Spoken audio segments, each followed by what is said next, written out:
16th Sunday after Trinity, Luke 7:11 through 17. And it came to pass soon afterwards that he went to a city called Nain, and his disciples went with him, and a great multitude. Now when he drew near to the gate of the city, behold, there was carried out one that was dead, the only son of his mother, and she was a widow. And much people of the city was with her. And when the Lord saw her, he had compassion on her, and said unto her, Weep not. And he came nigh and touched the bier, and the bearers stood still. And he said, Young man, I say unto thee, arise. And he that was dead sat up and began to speak. And he gave him to his mother. And fear took hold on all, and they glorified God, saying, A great prophet is arisen among us, and God hath visited his people. And this report went forth concerning him in the whole of Judea and all the region round about. Part 1. The Miracle Itself. Paragraph 1. In this gospel you see how the evangelist again presents to us a divine miracle, by which he desires to move us to lift our hearts to God, in which is the same state of things as at the time existed in this woman. For today's lesson was not written for the sake of this widow, but for the instruction and help of all who should hear this gospel until the end of the world, among whom we also have been reckoned. Paragraph 2. In the first place, notice what loving kindness and grace were shown to this woman by Christ. We must truly confess she did not merit them, for she is going out of the city with her friends, where there is nothing but crying and weeping. The good woman thought of nothing as little as that she should again lead back her son into the city alive, and for this reason she does not desire it, nor does she ask it, much less has she deserved it. She never thought of such a thing that Christ should come hither. Yea, she did not at the time know Christ, nor did she know anything of his helping the people. Here all merit and preparations for meeting him are out of the question. Paragraph 3. Now all this has been written to the end, that just as here this deed of mercy befell this widow freely and entirely of grace, only because it solicited Christ's sympathy, so from this we can draw the general rule that applies to all the merciful deeds of God, that they overtake us without our merits, even before we seek them. He lays the foundation and makes the beginning. But why does he pity us? In this way it continues to be the grace of God. Otherwise, if we deserved it, it would not be grace. And if it be of grace, then we can say to him, Thou art a gracious God, thou doest good also to them who deserve it not. Paragraph 4. This sermon seems easy to us, but where are they who mean it with their heart? If we believe that everything comes to us from God's grace and mercy, we would daily run and rejoice, our hearts would continually rise and dwell in heaven. When once we get to heaven, we will see that this is true. Now, no one believes it.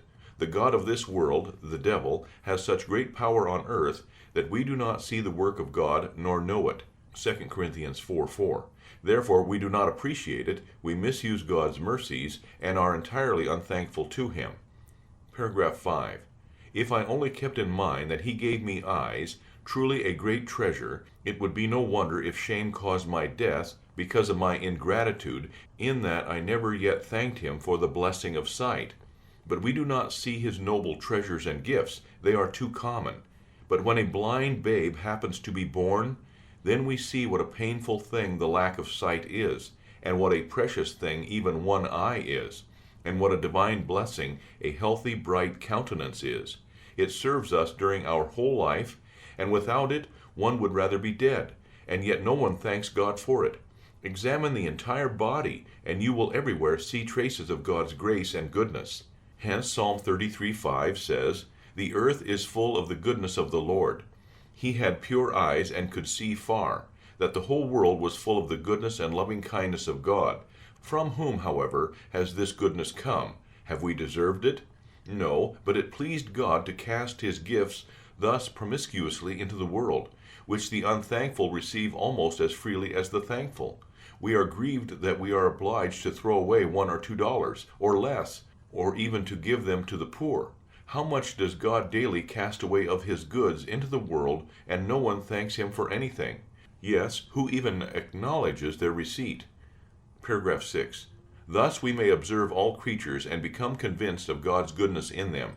Christ says in Matthew 5:45, He maketh his sun to rise on the evil and on the good, and sendeth rain on the just and on the unjust, as though he would say, I give it to the whole crowd, but who thanks me a single time for it?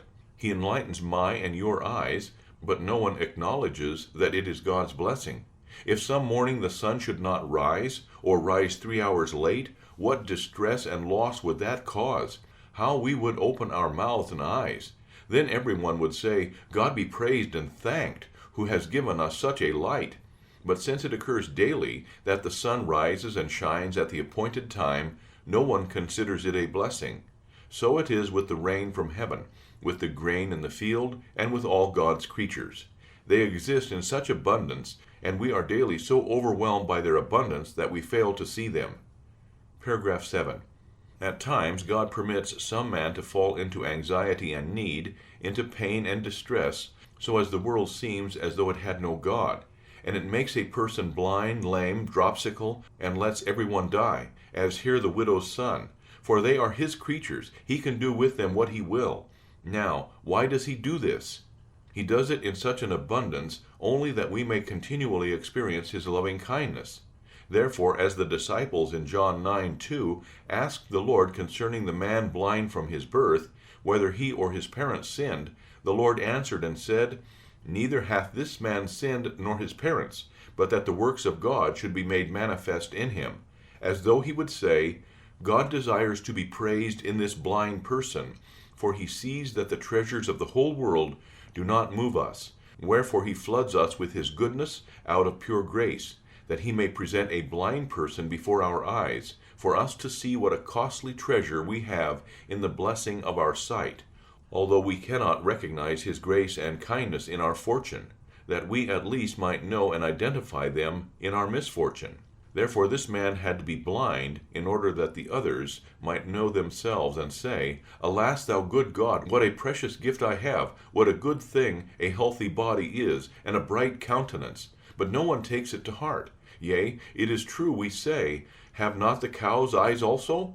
Now, if you were blind, you would of course feel the loss, which you do not now feel, because you are well and overshadowed with God's blessings. Paragraph 8.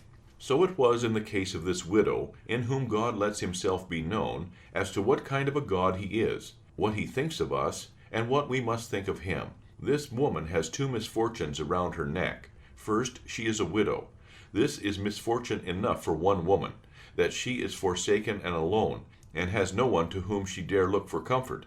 And therefore God in the Scriptures is often mentioned as the father of the widow and orphans, as in Psalm 68:6 and 146:9. God setteth thee solitary in families, the Lord preserveth the strangers and orphans, he delivers the widow. Again, she has an only son about to die, who should have been her comfort. Now God comes and takes away her husband and son. She had much better have lost house and home, yes, her own life, than her son and husband. But the Lord turns it around. While the husband lived, the woman did not appreciate what a blessing a husband was. But when he died, she first became aware of it. When he lived, she thought, Oh, other women have husbands too, and thought her husband was like other husbands. But afterwards, when he was dead, she became aware what kind of a man she had lost.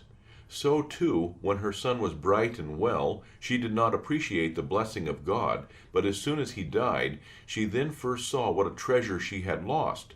Before, she did not desire to spend on him, but now, since he is dead, she spends all she has and even herself upon him, and thus it is also with us. There are many of you who do not expend $10 that your child may be reared better. If the child dies, the parents wish and say, Oh, would to God he were alive, I would give many $100s. Why did you not give something before, that he might have learned a little? What is the reason you do not appreciate the grace and blessings of God? In short, the world remains world, and it will not change into anything else. Paragraph 9. Now the woman went ahead and did not know what God had given her, but she was soon obliged to experience it. For before she turns around, and she thinks she is the safest, God comes, tries the wife a little, and teaches her certain things, takes her husband and her son. This all has been written for us, that we might have an example and learn to acknowledge God when he blesses us with a healthy body, a bright countenance, and bestows upon us other blessings. He does not give them to the end that you should rejoice in them, but that you may know what to think of him. When he takes a member out of your family, permits your wife to die, or destroys one of your eyes, all this is done that you may see what you have enjoyed from him. Paragraph 10. And this is now the common teaching through all the Gospels, that we may see what kind of a God we have. It is also shown us here in this Gospel that God will forsake no one. Therefore he permits the wife to see in a new light what kind of a God she has. For when she was forsaken and had neither son nor husband, then God manifests himself to her and says, "Learn to believe, trust God, know him to whom death and life are alike, have a good heart, be of good courage, weep not, there is no need of it." He then goes and awakens the dead and gives him again to his mother. Paragraph 11. This and like miracles God does that the heart may learn how it should be disposed to him and what it may expect from him. As now this wife was fully convinced that there was no hope for her son, that it was impossible for her to receive him back alive again, yea, if one had said to her, "Before an hour your son will be alive again," she would have regarded it as impossible and said, "It is more possible for the heavens to fall than for my son to live again." Behold, here comes God, before she looks around, and does what she never dared to ask of him, as it is impossible, and he restores her son alive to her again. But why does God do this? He permits man to fall so deeply into danger and anxiety until no help or advice is within reach, and still he desires that we should not doubt, but trust in him who out of an impossible thing can make something possible, and make something out of nothing. If you are so deep in sin that your heart denies you all grace and the mercy of God, and makes you think there is no hope for you, as many consciences are ensnared by such anxiety and distress, then turn about and look here how friendly and graciously God allows himself to be pictured by Christ in this gospel, that you may observe that he means it well with you from his heart, and that he is not here either to condemn or excommunicate you, but to preserve your soul forever. For this purpose such miracles and wonderful works are held before our eyes, and they also serve to the end that we may see. As God here helps this widow in a temporal way through Christ, so he will help us not only bodily, but much more spiritually and our soul forever, if we only put our hope in him. Paragraph 12. But all miracles and works of God are considered impossible in our eyes, and they are also impossible for the natural man to grasp. And this is to the end that God may be confessed to be an almighty creator, from whom something impossible can create something possible, and can make something out of nothing. It is impossible, after I am dead, that I should live again, and even if I should pray to all the angels and all the saints for it, nothing will result from such prayers. What then can the free will accomplish? Nevertheless, in death I should say, I shall live, not through myself, but because I know that my God is so skillful that he can make something, not out of wood that lies before my eyes, but it is his nature and way to make a thing possible here from something impossible, and to create something out of nothing. Otherwise he were not the true and real God. Paragraph 13.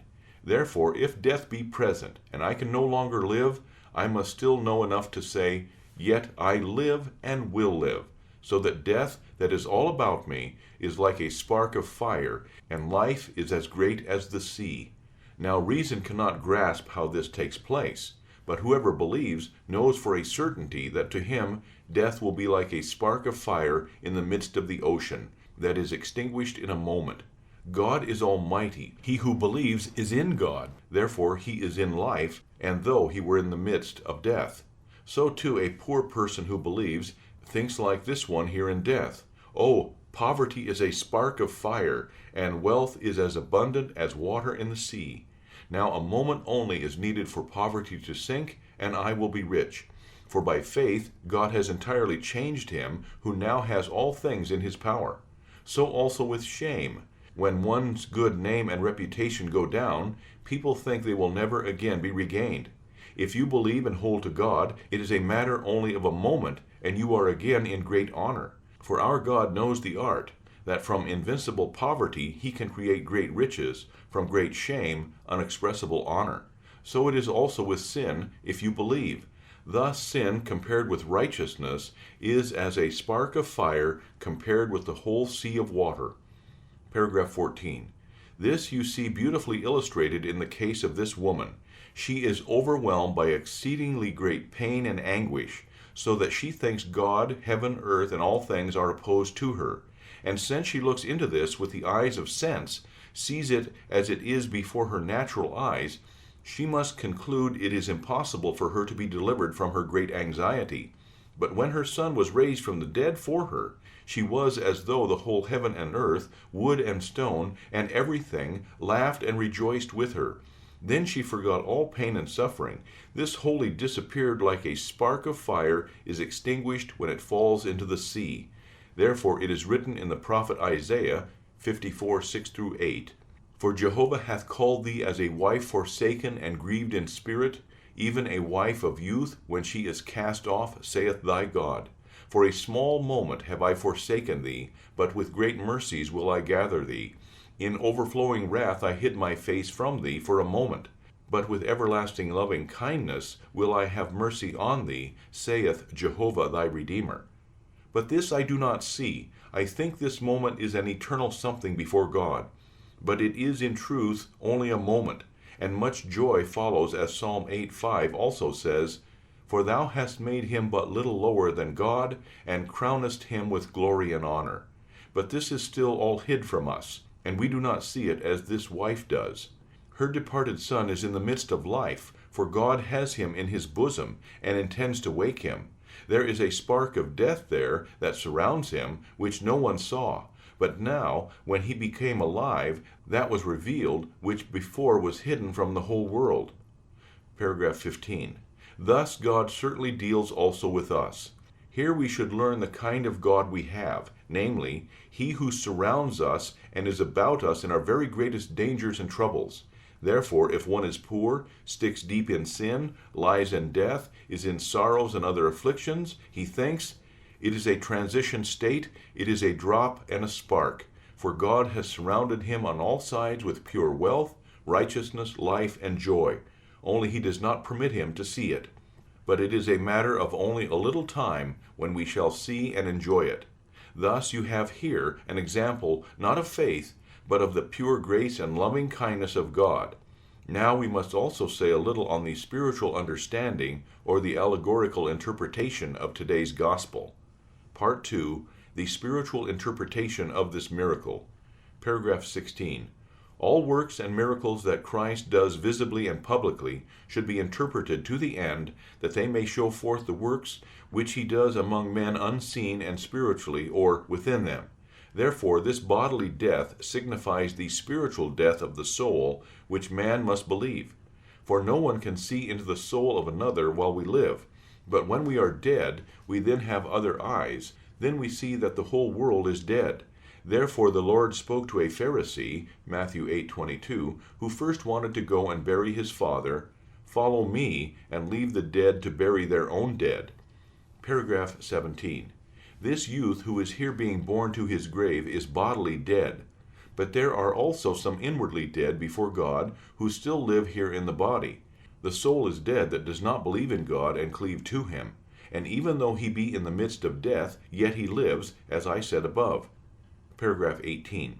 This spiritual death occurs in a twofold manner. Some are dead in their soul, but no one sees that death as we see bodily death, and this woman herself neither sees nor feels it. So the whole world is dead, but it realizes it not. Therefore some are also spiritually dead, who feel it well enough, as those whom the law has terribly punished.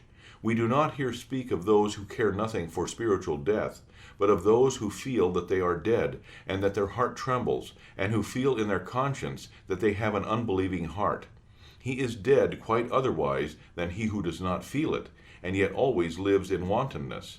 Now the one who does not experience their unbelief cannot be helped, for he does not know his sickness, and lives on, cares nothing for God nor the world. But he who feels this death suffers misery and distress. There is struggling and despair. The world becomes too confined for him. He seeks assistance and advice. He despises neither stone nor wood, when they can afford him counsel, not to say that he should hear anything of man, even of the most insignificant person. Paragraph 19. Who now gives him this feeling? The law does it, in that it reveals sin. The law says, "Thou shalt have no other gods." When I hear this, I must and should do it, but I cannot. Then I quickly conclude that I am condemned. When I act thus, death comes immediately, and there is such a struggle in my heart that if I should receive no help, I would have to remain forever in this death and struggle. This, then, is the death of the only Son, who lies in the bier. The pallbearers are continually carrying him into hell. Paragraph 20. The pallbearers are the preachers of the law, who do nothing else than plunge mankind ever deeper and deeper into death. As those here hasten to the grave with the dead, they are the more terrified and driven the deeper into perdition. It never becomes better with mankind, yea, it is ever growing worse. Paragraph 21. This we have thoroughly experienced under the Pope, in our confession of and in our making satisfaction for sin. We allowed ourselves to think we would atone for our sins by good works, but it was only an anxiety of the conscience. Thus we ever sank deeper toward hell. Hence, when you have people who fear sin and condemnation, they are already dead. You dare not preach to these much more of the law. You must show them the way of salvation and preach to them the gospel. When our papists meet such troubled souls, they refer them to rosaries, to pilgrimages, to this and that work, but one helps like the other. Paragraph 22.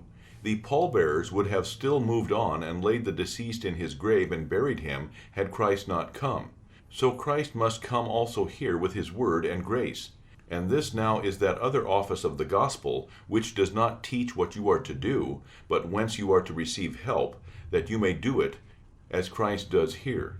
He asks not, "What is here?" or "How do you do this?" "Do you wish to have the youth restored to life again?" and the like. He asks none of these things, but he has mercy on the mother, goes to her, touches the bier, and the bearers soon stand still. That is, when man preaches the goodness of God, and when Christ presents us with his merits and works, then the hand is laid upon the coffin, and the bearers stand still. That is, you no longer hear the preachers of the law, you no longer believe them, but you say, "Preach works here, preach works there, we have a different sermon." While our hands are on the coffin, they accomplish nothing. The dead does not come to life again, but when Christ's hand touches the coffin, the mighty work is done. For when men hear that Christ's work does it, and that his works are presented to us, he says, "What need we to do beside? For here our doing is useless and in vain." Paragraph 23. But the dead will not be raised to life so quickly. The word of God is of course preached to us, the goodness of God, and whatever is given us through Christ. But this is not yet sufficient. This is only first touching the coffin. The voice of Christ in the heart must also be added, that we may believe the word, that it is really as we preach. The youth does not immediately arise after he is touched, but when the Lord spake, "Young man, I say unto thee, arise." This voice stirred the heart and caused the dead to rise to life.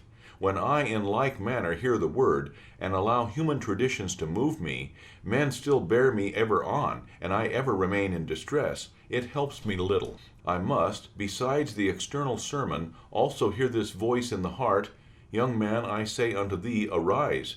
That is, I must believe this sermon, cleave to it with my heart, trust in it, and let neither sin, death, devil, nor hell draw me from it. Paragraph 24. Thus we have two sermons. One lays the hand on the bier. This does not yet accomplish anything. But the other, when the hand is laid on the coffin and the voice follows in the heart, this accomplishes all.